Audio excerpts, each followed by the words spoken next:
in 1969, I got involved deeply in the civil rights movement. And so I got involved as a kid in the civil rights movement. I was not an activist. I worked at an all-black swimming pool in the east side of Wilmington, Delaware. I was involved in what they were thinking, what they were feeling. I was involved, but I was not out marching. I was not down in Selma. I was not anywhere else.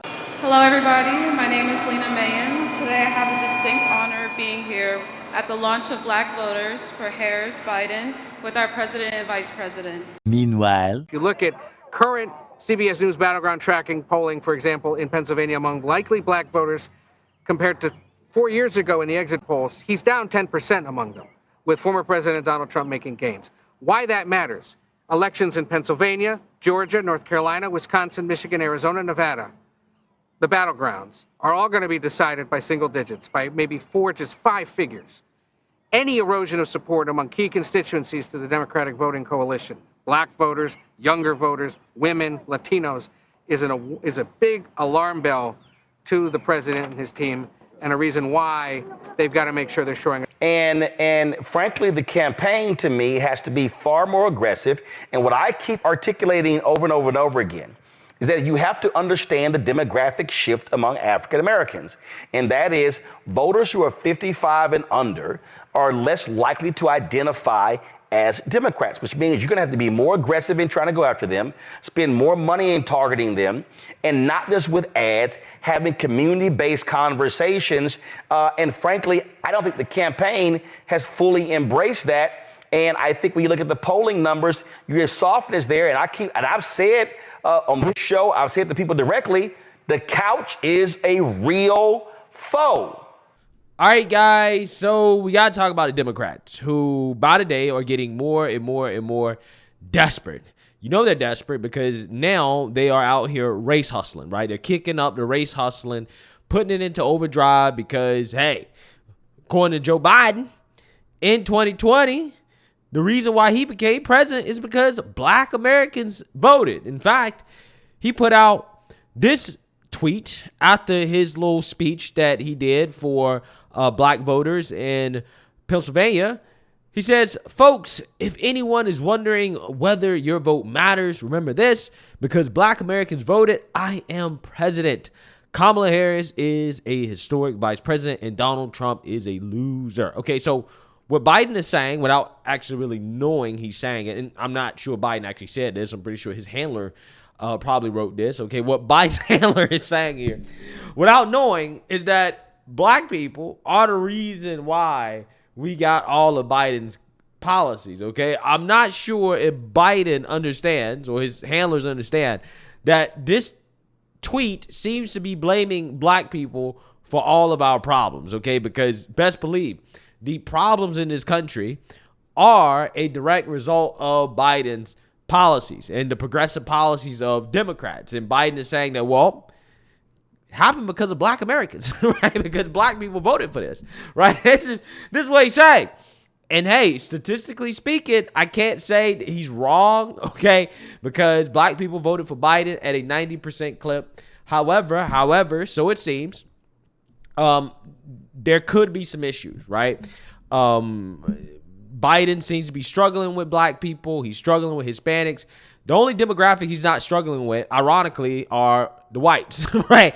Which, again, is funny because Trump is supposed to be the white supremacist, okay? He's supposed to be the pro-white guy, okay? However, Trump is still doing good enough to be leading in the race. And that is worrying Joe Biden because, like I said, they have resulted to their race hustling in which Joe Biden gave this speech to black voters today.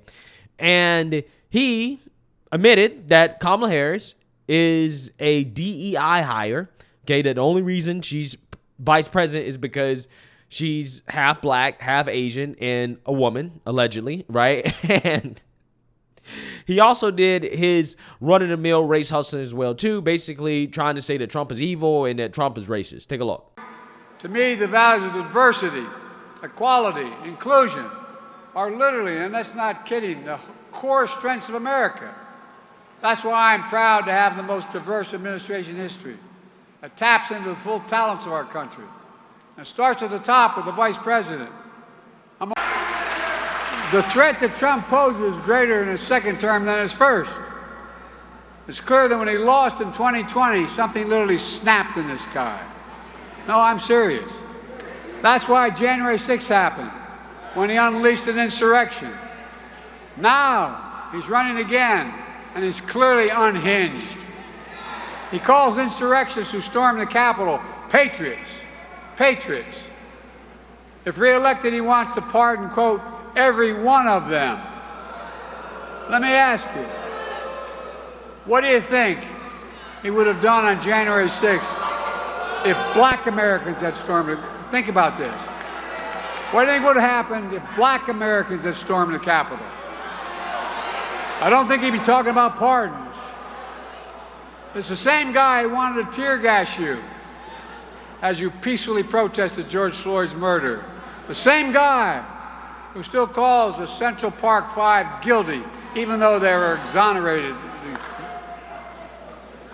He's that landlord who denies housing applications because of the color of your skin.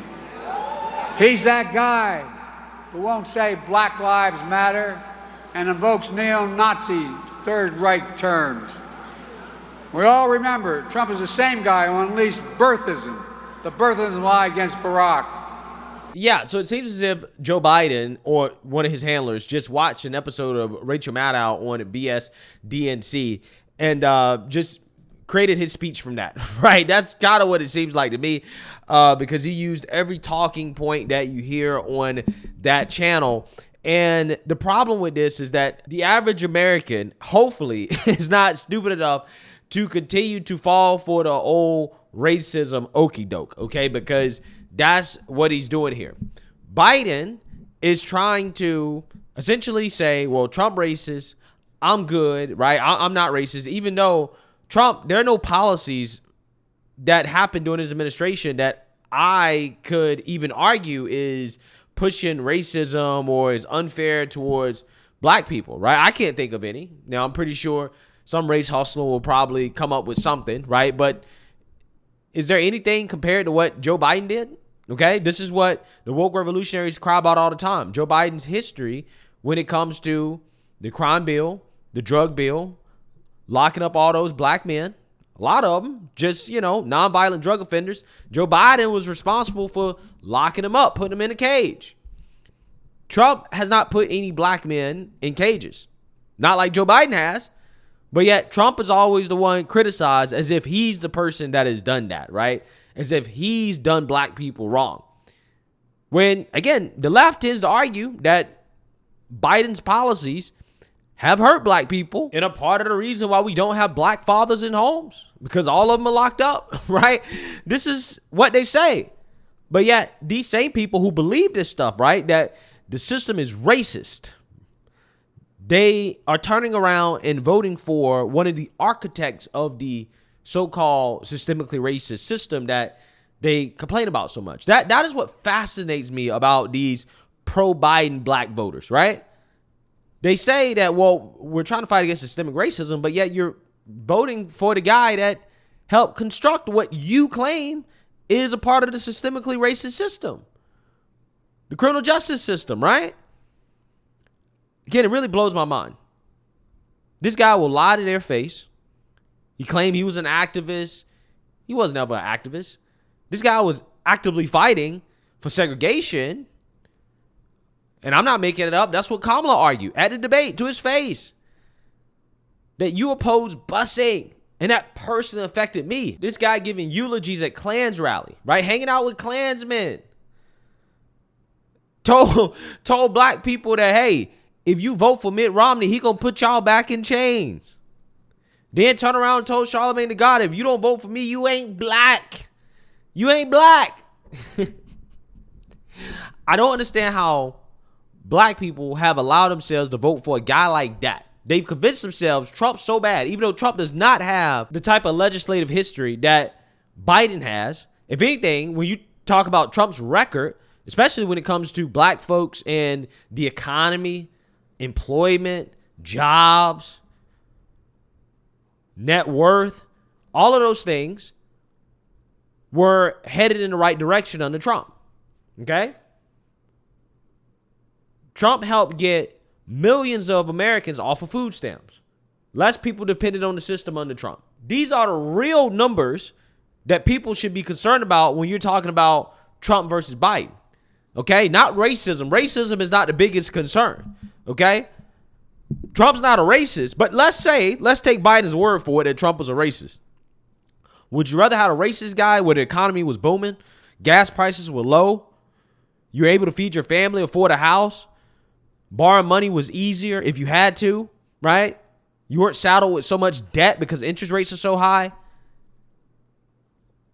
Or would you rather have the guy that is racist, but pretends he's not racist, but yet you're doing terrible? Inflation's out of control, borders wide open, they're putting all the illegals in your community, you're falling behind, wages aren't keeping up with inflation, sending money overseas to support all these foreign wars. I'm just saying, give me the racist, okay? If you give me a good economy, right? If you give me a closed border, okay? If you give me a better country overall, give me the racist. I'll take the racist any day, okay? I'm so serious. But, hey, there are people out there that will fall for the racism, okie doke. It's an effective message, but it seems as if this time around, it's a good chance that it won't be as effective, but we'll see. According to CNN, it seems like the race hustle is getting old. Polling. Show us why the Biden campaign is worried. Why are they worried? I mean, take a look at the numbers now and compare it to where we were 4 years ago at this particular point among black voters. And we see a clear decline in support. At this point, Joe Biden's just getting 70% of the black vote. 4 years ago at this point, he was at 81%. Look at that doubling of support for Donald Trump from 10% up to 21%. Boris, Brianna, if that held through the election, it would be the best performance for Republican presidential candidate among black voters in 64 years, since Richard Nixon back in 1960. Now, if you want to break down the black electorate and figure out where exactly is this declining support for Joe Biden coming from, take a look at this age breakdown. Look here. If you look at those black voters age 50 and over, they're still overwhelmingly supporting Joe Biden. Look at that, 85% to 8%. But look at black voters under the age of 50. Donald Trump, in a recent average of polls, is getting, get this, 27% support from them. Joe Biden at just 64%. So, we were talking about, you heard that interview, can't treat black voters as a monolith. This age breakdown shows it. It shows that younger black voters are far less supportive of the president than older black voters are.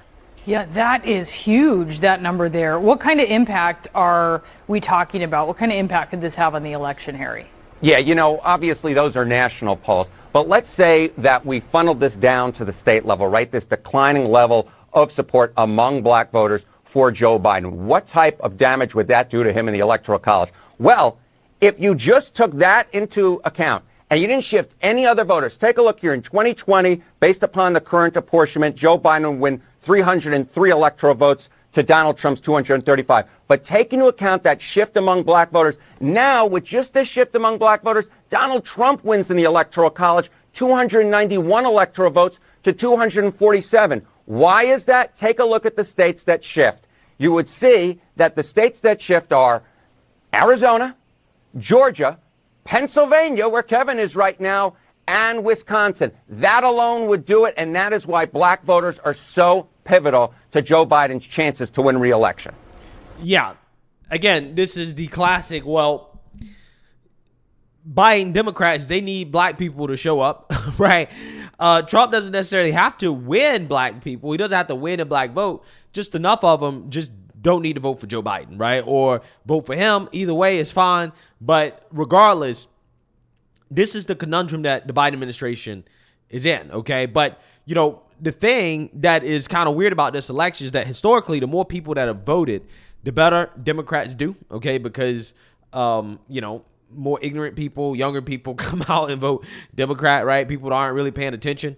And when less people vote, Republicans tend to do better. But this time around, when you look at some of the polls, the people that are most likely to vote, it seems as if Joe Biden may have an advantage there, a small advantage, versus the polls where you include people that are less likely to vote as well, too, or people that don't consistently vote.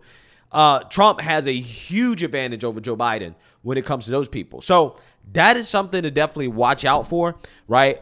If turnout is high in the sense that you have a lot of those people who are angry with Joe Biden and they support Trump, if those people come out and support Trump passionately, which I'm hoping that they do, then that will be good for Trump, right? This could be an election where more turnout, specifically among people who don't vote as much because they're angry at Biden. So Biden's terrible economy has motivated them to vote.